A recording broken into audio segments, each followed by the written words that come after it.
Fala galera, tudo bem? Aqui é o Cláudio e eu estou gravando esse vídeo de hoje porque a prova do Enem está se aproximando e eu acredito que aí do outro lado vocês devem estar roendo as unhas, arrancando os cabelos, tomando muito chá de camomila, muita água de melissa de tanta ansiedade. E como eu já passei por isso, né, já tenho muita história de ansiedade, não dormir em véspera de prova, como eu já passei por tudo isso e aprendi a controlar minha ansiedade, eu acredito que eu tenho algo a passar para vocês, algo a compartilhar, ok? Então vamos começar nossos trabalhos e vamos falar sobre o que é a ansiedade. Bom, a ansiedade ela é uma sensação natural e que é causada pelo estímulo exagerado do sistema nervoso, além de fatores genéticos, claro. Uma das causas é o excesso de informações a que estamos expostos. Além desse excesso de informações, tem também a antecipação do futuro, aquele famoso pensamento e se? E se acontecer tal coisa? E se o tema da redação não for de meu domínio? E se aquela matéria que eu não estudei tão bem for cobrada? Então são todos esses pensamentos futurísticos em que você não tem poder sobre. Você antecipa, antevê uma situação e acaba gerando esse processo de roer as unhas, esse processo de ansiedade. É muito importante a gente entender como ocorre esse processo de ansiedade. Então, vocês já devem saber que o nosso cérebro ele tem dois sistemas. O sistema cortical, que seria o cérebro racional, e o sistema límbico, que é o cérebro emocional, ligado à razão. O sistema límbico ele é anterior ao sistema cortical. Ele é o que nós temos em comum com os répteis, por exemplo, com os animais, que agem por instinto. O instinto ele é quem manda no sistema límbico e a razão é quem manda no sistema cortical. Então, ao redor do sistema límbico está o sistema cortical. Então, são esses os dois cérebros que nós temos dentro do nosso cérebro maior. E, além disso, tem um outro cara chamado tálamo, que é uma espécie de porteiro da nossa mente. Ele que vai falar para onde os pensamentos ou os estímulos vão. Então, sempre que nós recebemos algum estímulo, seja pelos 5 sentidos, ou pelo nosso pensamento, ou os pensamentos que habitam na nossa cabeça, o tálamo ele recebe esse instinto e ele encaminha simultaneamente esses estímulos tanto para o sistema cortical quanto para o sistema límbico. A partir daqui, há 3 possibilidades, 3 coisas que podem acontecer. A primeira delas é o processo de geração de ansiedade propriamente dito. É quando o sistema límbico se torna dominante. Quando o sistema límbico se torna dominante, nós dizemos que a pessoa se tornou irracional. São os instintos que mandam. Né? Aquela velha situação, você perdeu sua cabeça. Então, o animal dentro de você é que falou. Ao contrário disso, no extremo oposto, o que acontece? O sistema cortical é que manda. Então, você se torna 100% razão em uma situação. Bom, em algumas situações é óbvio, é muito bom que você seja 100% racional, mas nem sempre é bom. 100% razão também não é tão bom assim. Eliminar totalmente a ansiedade não é uma coisa boa. Imagine você estando aqui há um mês do Enem e percebe que você não estudou. E essa constatação não causa nenhum mal-estar em você. Bom, isso é um tanto preocupante, né? Você não pode ficar apático a essa situação. Isso com certeza vai te prejudicar. Então, ser um robô nesse tipo de situação também não é uma coisa muito legal.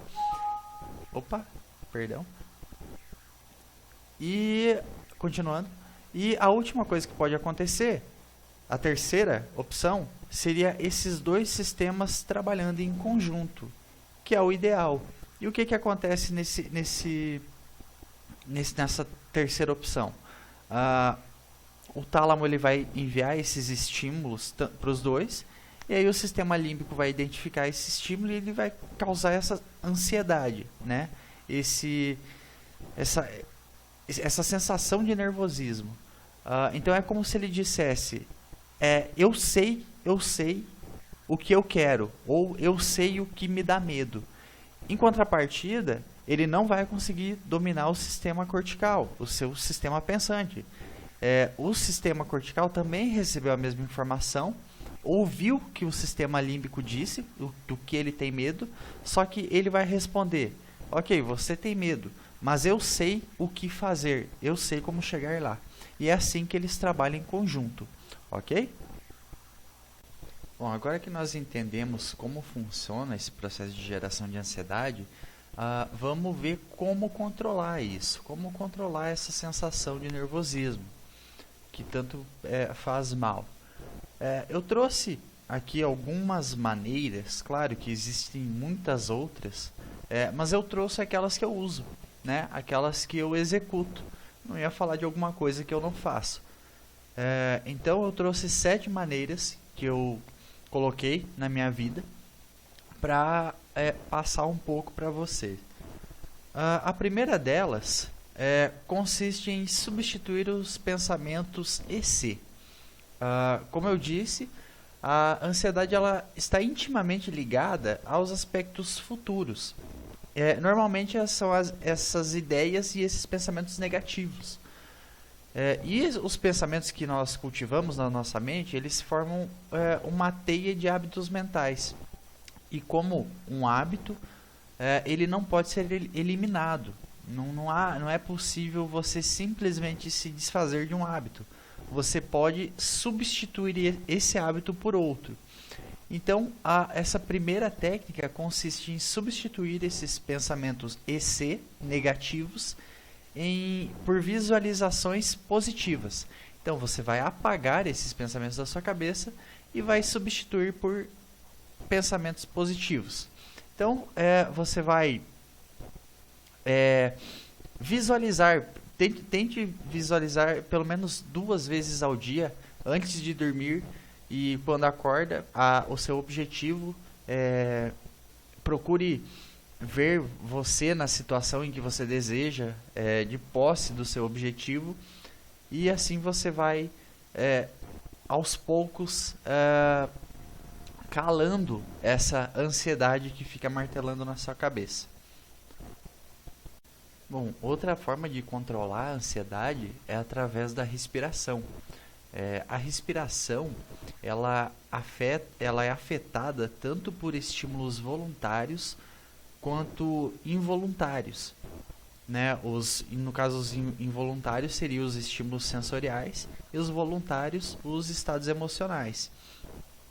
Então, no caso, quando você está ansioso, a sua respiração se altera, você fica mais ofegante. Diversas outras sensações, elas vão ter reflexos na respiração. Só que o processo contrário também é verdadeiro. É possível, né, vários estudos demonstraram que é possível você alterar o estado emocional através do controle da respiração. Então, é aquela velha prática, né, da meditação, da yoga, que é você se acalmar, sentar-se ereto e tentar controlar a respiração. Inspirar pelo nariz, expirar pela boca e tomando cuidado para fazer o movimento correto no diafragma. Então, quando você fica nesse estado focado na sua respiração, a sua mente se acalma e você fica muito mais relaxado, menos ansioso. E esse efeito ele não dura somente durante o período que você está realizando essa prática. Ele vai se prolongar pelo seu dia e, de acordo, se você estabelecer esse hábito, você vai se tornar uma pessoa muito mais tranquila e serena também. Bom, a terceira dica, ela diz respeito à alimentação. E a alimentação ela tem 3 aspectos importantes. O primeiro aspecto nutricional que eu quero trazer é o ácido graxo. Né, é sabido já, vocês estão estudando, vocês já devem saber que 2/3 do cérebro é constituído por ácidos graxos. E esses ácidos graxos compõem a membrana das células nervosas. Só que existem dois tipos de ácidos graxos: os saturados, que é aqueles sólidos em temperatura ambiente, e os insaturados, que são os líquidos em temperatura ambiente, né? Claro, tem outras diferenças, mas é essa que interessa aqui. E o ácido graxo, que é indicado para alimentação, para controle de ansiedade, é o insaturado, propriamente o ômega 3. Você deve estar vendo aí a forma do peixinho.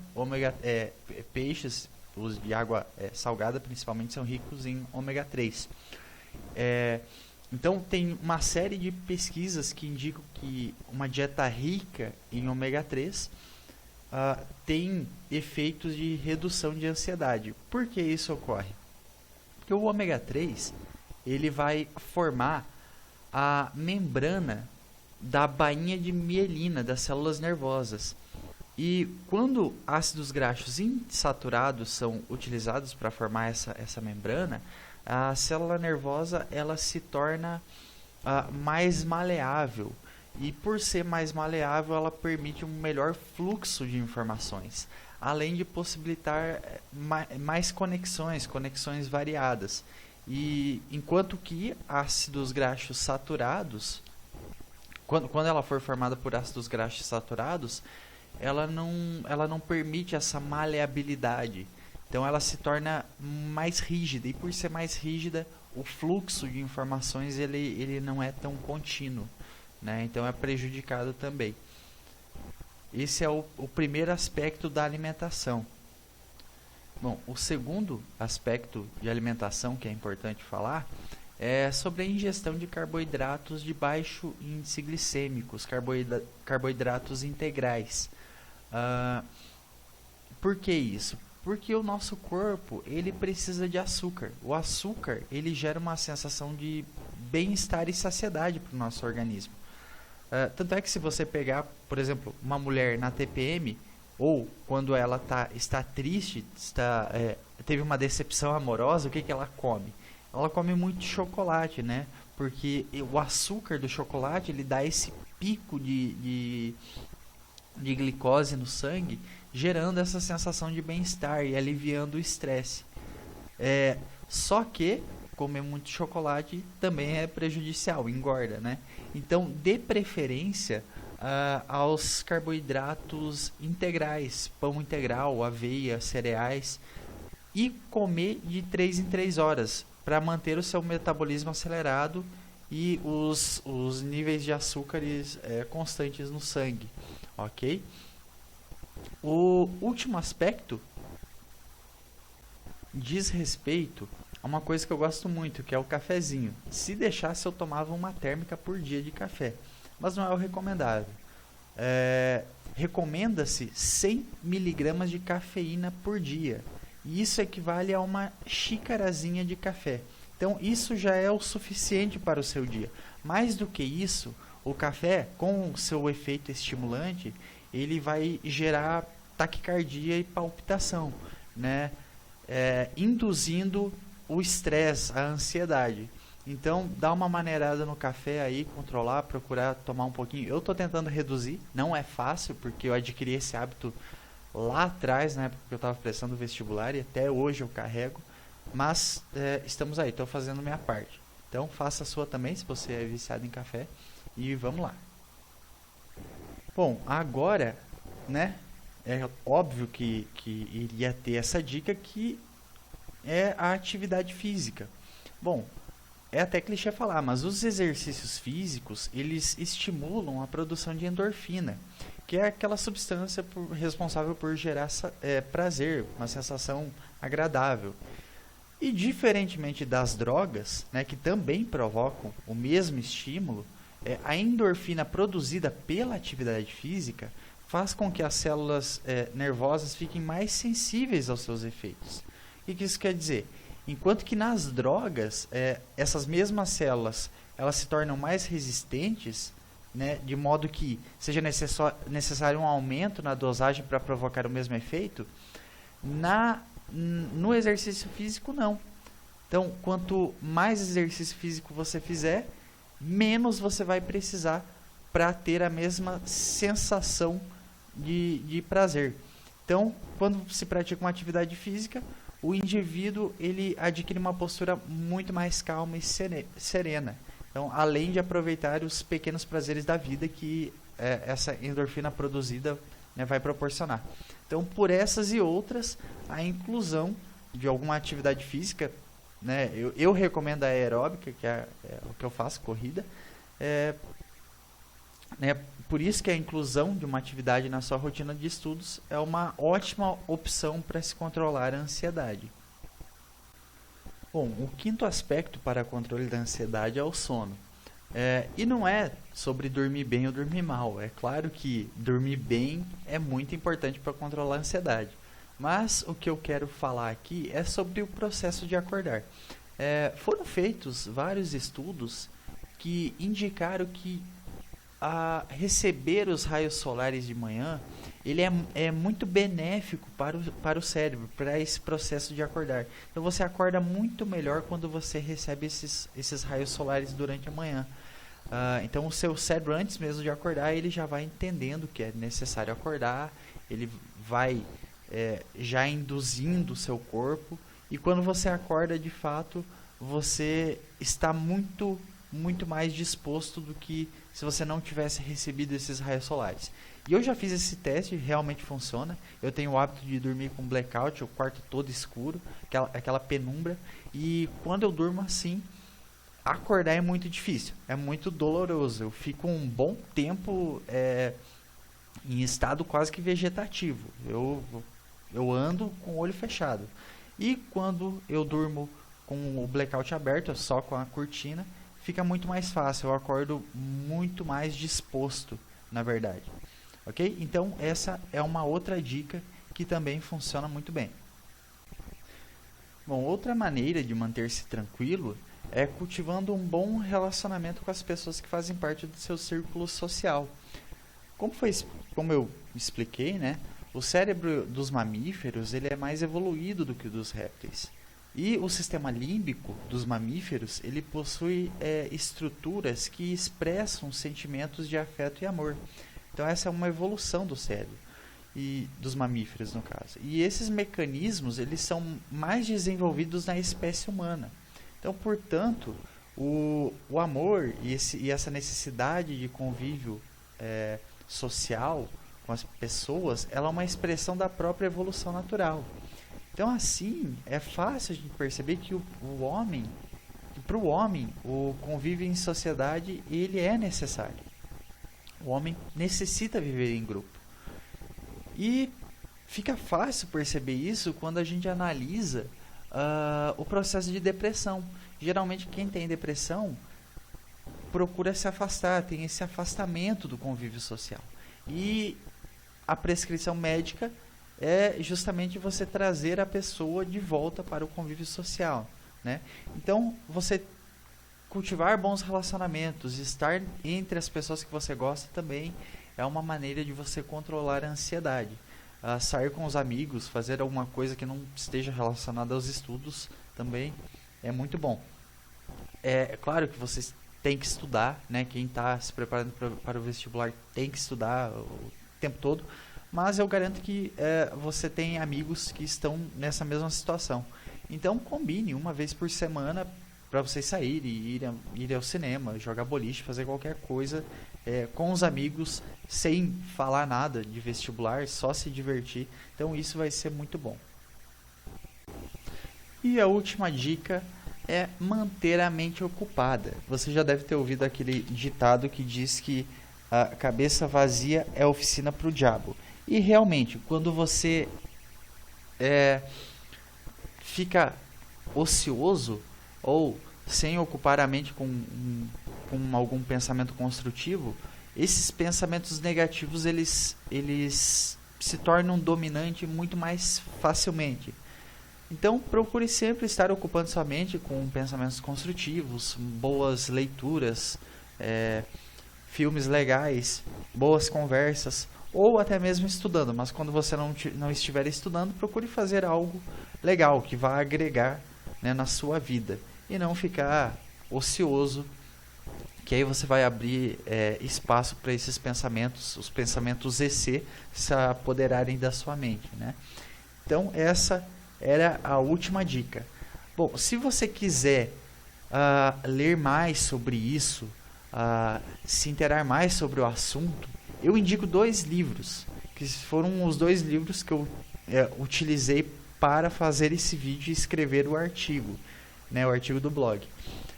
O primeiro livro é o Como Evitar Preocupações e Começar a Viver, do Dale Carnegie, e o segundo chama-se Curar o Estresse, a Ansiedade e a Depressão sem medicamentos nem psicanálise. Então, esses foram os 2 livros que eu utilizei para fazer esse vídeo e são muito bons, eu indico, a sua leitura vai valer a pena, né? São bem legais, uma linguagem fácil também. E o convite que eu quero fazer é para que você curta a nossa página no Facebook, visite o blog e se inscreva nesse canal para receber mais vídeos.